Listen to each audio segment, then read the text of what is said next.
Bonjour à tous.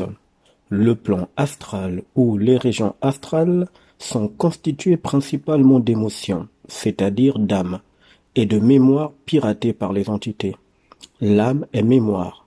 L'âme également est émotionnelle ou sentimentale, ce qui signifie ici que le fonctionnement des régions astrales, les énergies qui s'y trouvent, les décors qu'il y a dans ces endroits, les entités qui y résident également, tout ceci fonctionne et tient exclusivement par le canal des âmes manipulées, de la mémoire des âmes qui est une immense source d'énergie pour ces êtres-là qui contrôlent les âmes qui sont incarnées dans la terre.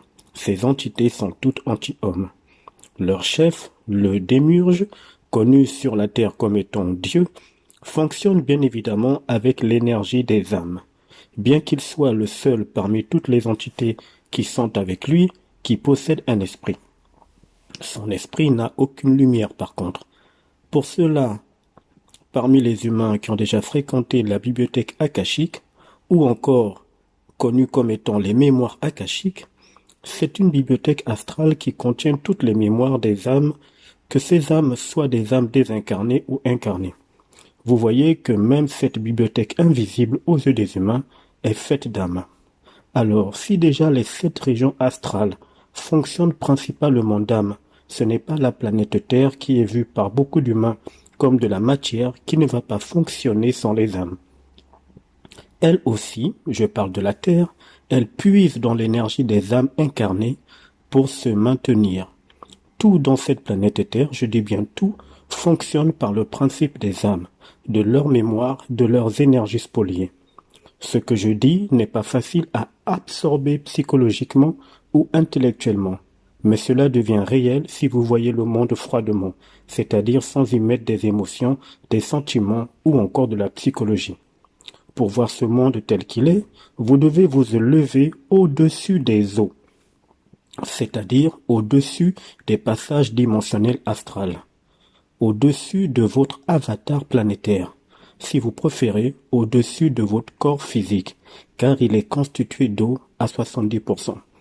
L'eau symbolise également le côté visuel de l'âme, puisque quand les émotions vous prennent, vous pleurez, peu importe les émotions que vous qualifiez de joie ou de peine, vous pleurez.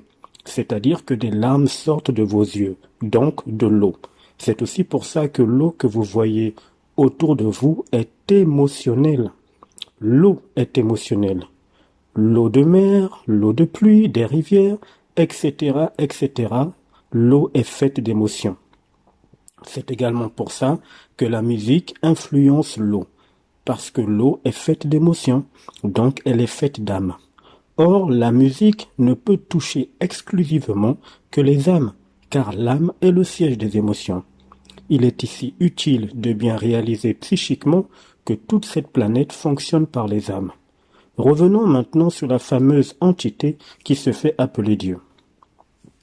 Elle a fabriqué cette planète en utilisant une technologie dimensionnelle hors de portée des humains, une technologie de l'information.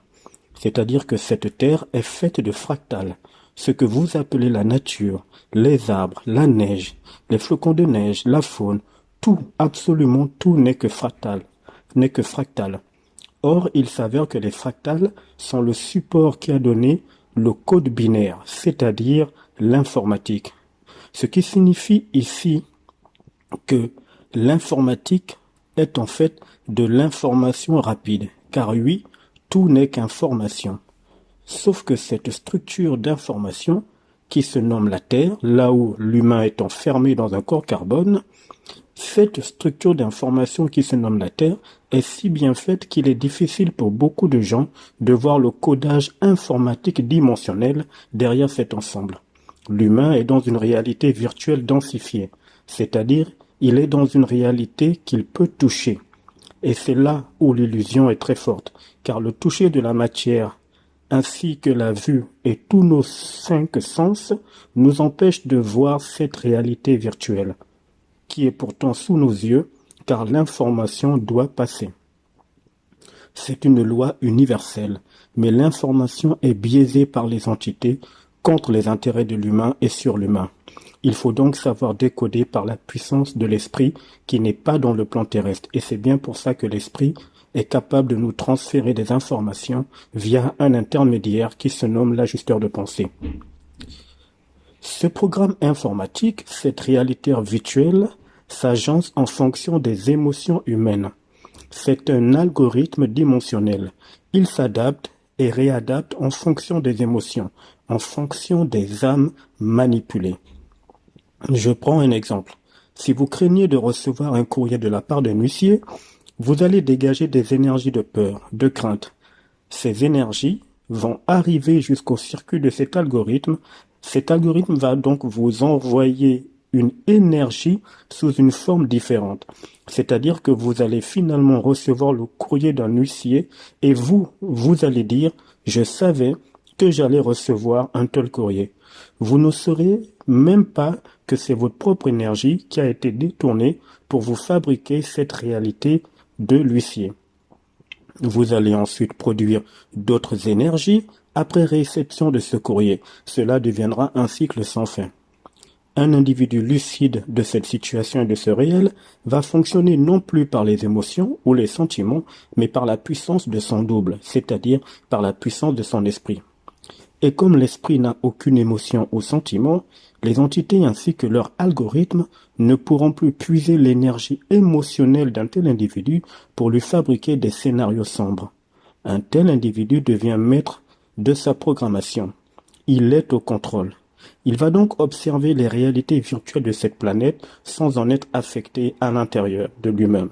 C'est ce résultat que craignent les entités, car il emmène l'humain vers sa liberté réelle. À plus tard.